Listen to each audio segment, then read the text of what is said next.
Welcome to S. Chand Academy. My name is Aditya and you are watching the videos on famous books by P.S. Verma and V.K. Agrawal which have been written for biology of class 9th. तो हम class 9th की biology की book को यहाँ cover कर रहे हैं और अभी हम टॉपिक यानी कि चैप्टर नंबर 4 का एक टॉपिक कवर कर रहे थे जिसमें हमने डिजीजेस के बारे में डिस्कस करना शुरू किया था. You have already seen part 1 of that video. आपने part 1 ऑलरेडी देख लिया है जिसमें हमने infectious diseases और infectious agents की बात की थी.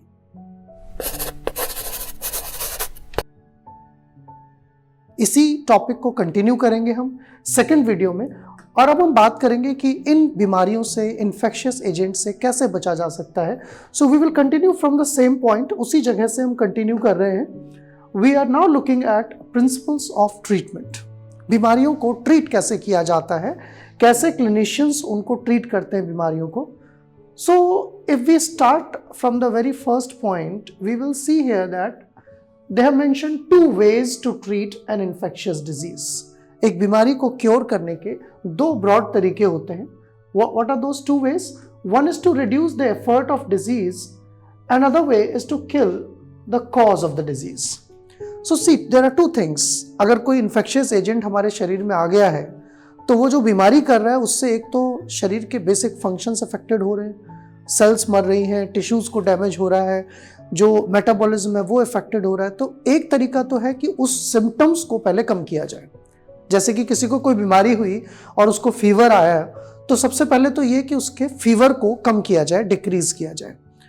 और साथ ही साथ दूसरा काम क्या करना होगा, सिर्फ फीवर कम कर देने से तो काम नहीं चलेगा. किसी को पेन हो रहा है तो पेन किलर दे दो, उससे तो काम नहीं चलेगा.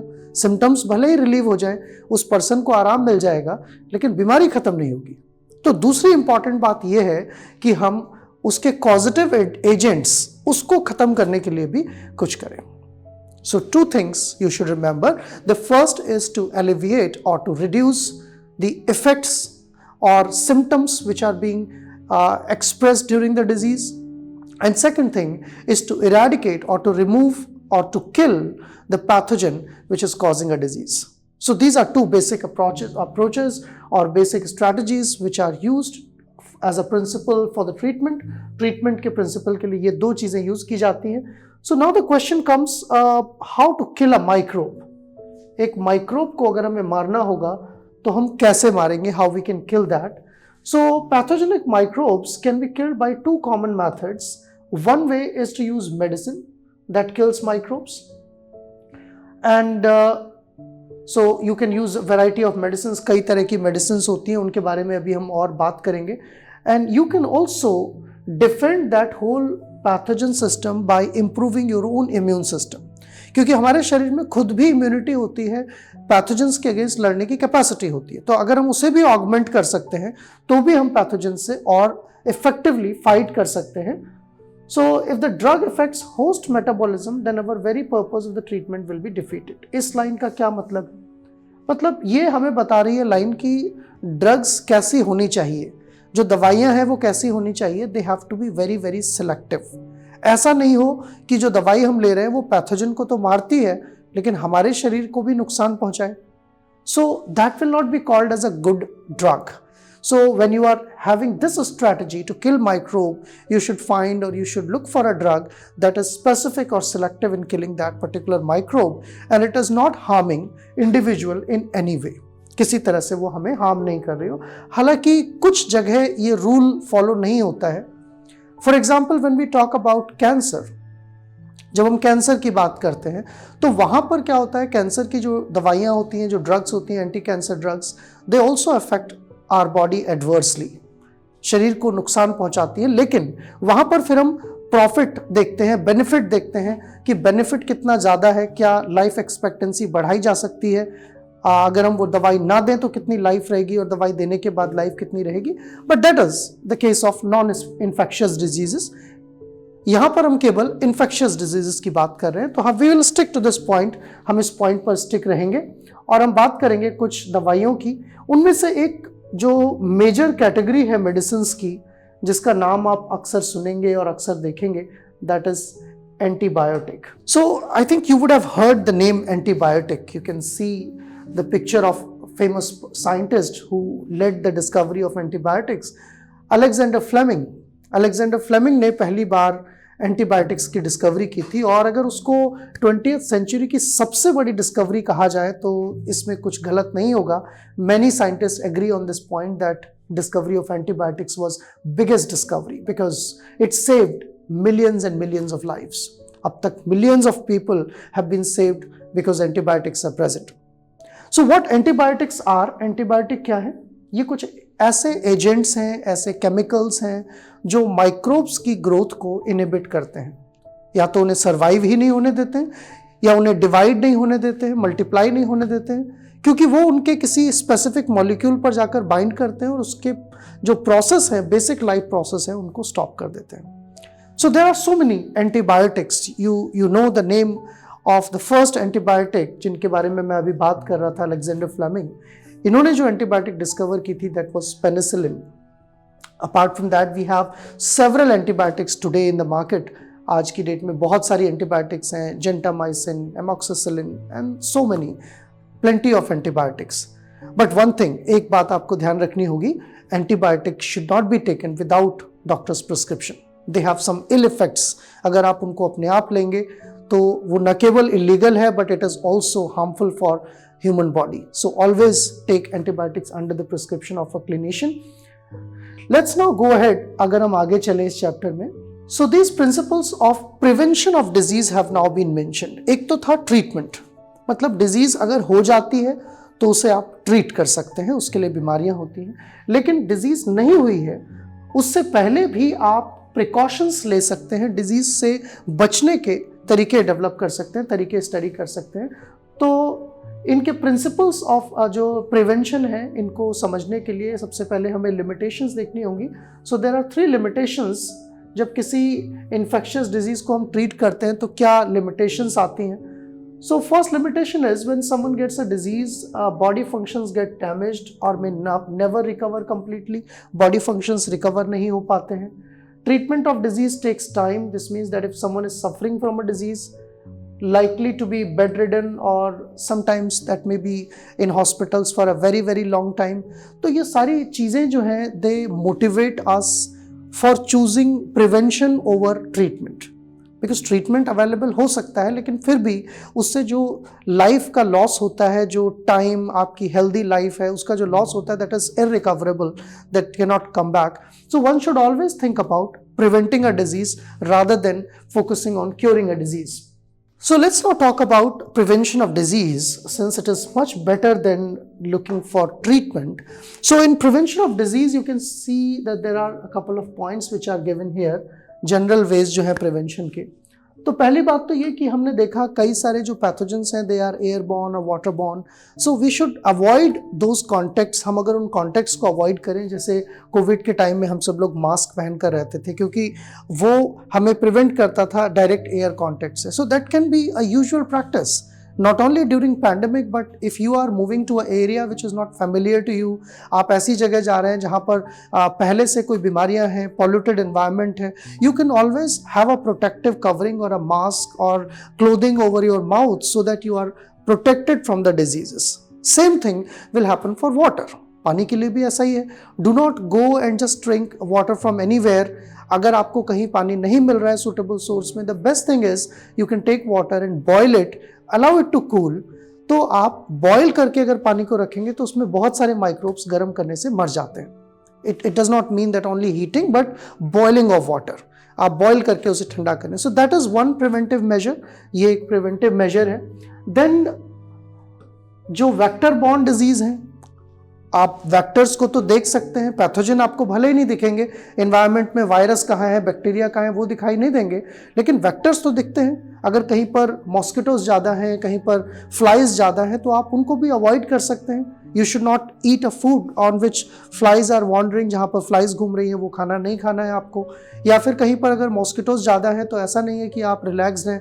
You should use proper protections. कुछ केमिकल्स आते हैं जिनको आप रब कर सकते हैं अपने हैंड्स पर, क्लोथिंग्स पर, मॉस्किटो रिपेलेंट्स को, मॉस्किटो नेट का यूज़ कर सकते हैं. सो this is how you can be protected from these diseases in many ways. तो ये तो कुछ जनरल तरीके हैं. And apart from that you can follow regular practice of washing your hands.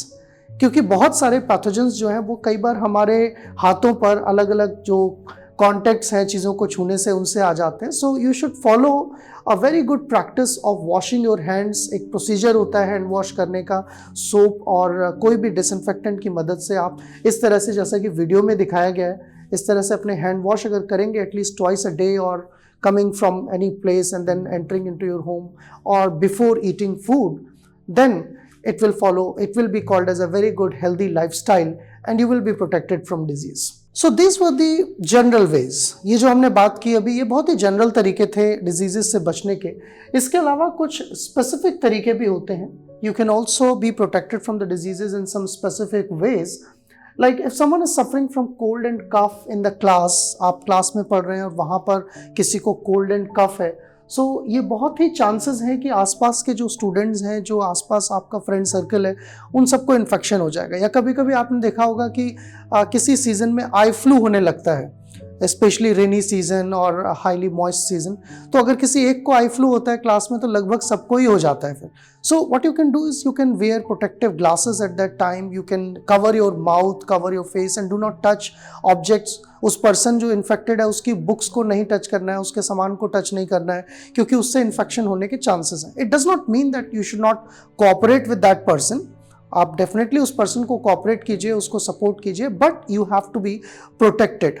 अपने आप को प्रोटेक्टेड रखना जरूरी है, so that you do not get infected by that. Then another very interesting part is immune system and immunization. मैंने इस बारे में पहले भी आपको बताया था कि बीमारियों से लड़ने के लिए हमारे पास अपनी एक इनहेरेंट एबिलिटी होती है. We have a very powerful defence system. हमारे शरीर के अंदर सोल्जर्स हैं जो उनसे लड़ सकते हैं. And what those soldiers form, they form an army which combat against those diseases. So that is entirely called as immune system. We can boost that immune system. हम उस immune system को improve कर सकते हैं, और साथ ही साथ हम एक ऐसा प्रोसेस होता है जिसमें अपनी इम्यूनिटी को कुछ स्पेसिफिक डिजीजेस के अगेंस्ट बिल्डअप भी कर सकते हैं. That is called vaccination. तो इन्हीं दोनों चीज़ों के बारे में यहाँ इस बॉक्स में बात की गई है. If you will go through this box, you will see that what is immune response of our body. Now, if you will read this, you will find two things. आपको दो चीजें यहां पर देखने को मिलेंगी. Our immune system is basically made up of two components. दो components होते हैं immune system के. एक component होता है cell mediated, यानी कि कुछ specialized type की cells होती हैं जो diseases से लड़ने में हमारी मदद करती हैं. And the second one is called as humoral component, fluid component. So humoral component is mostly associated with antibodies.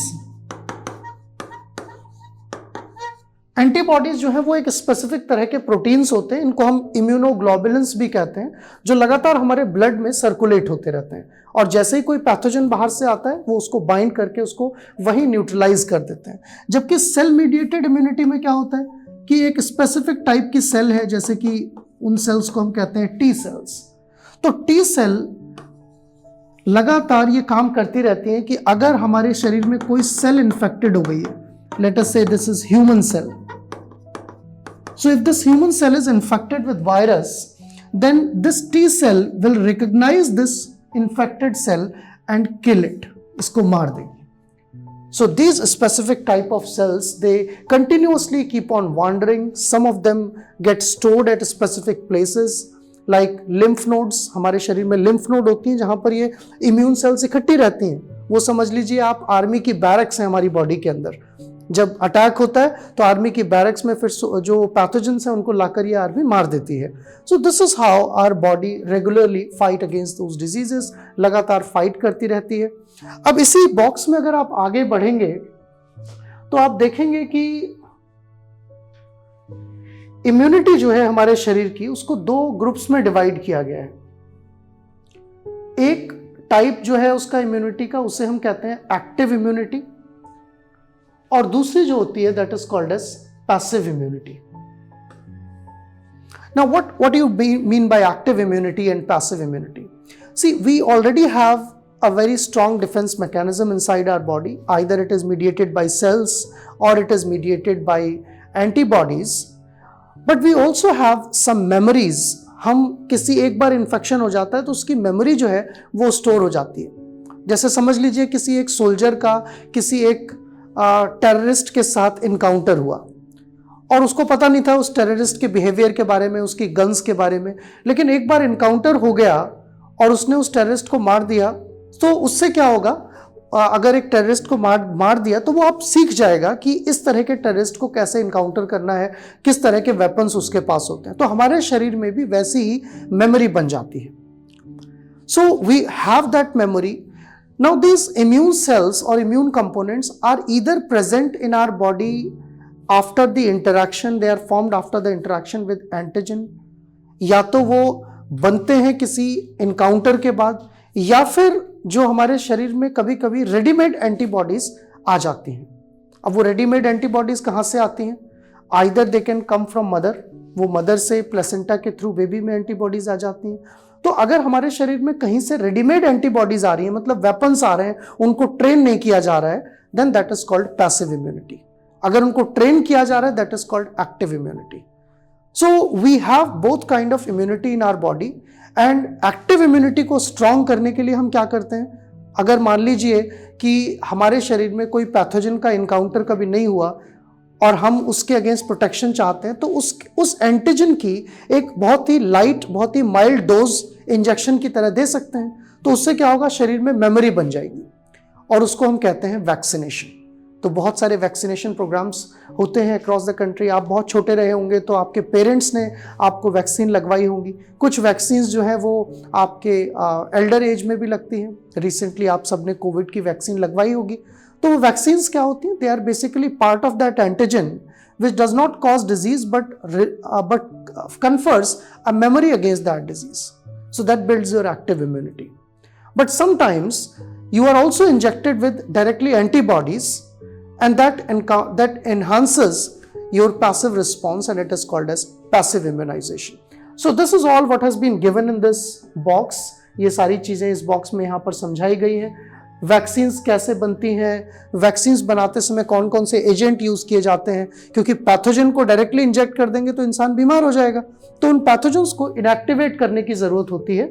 वही सारी चीजें यहाँ पर बताई गई हैं कि आप पैथोजन्स को कैसे इनएक्टिवेट कर सकते हैं। All these strategies for development of vaccines have been described here, and some of the examples of very common vaccines, कुछ एग्जांपल्स हैं जो हम सब इनकाउंटर करते हैं। ये सारी वैक्सीन्स हम सब लोगों को लगभग लगी हैं।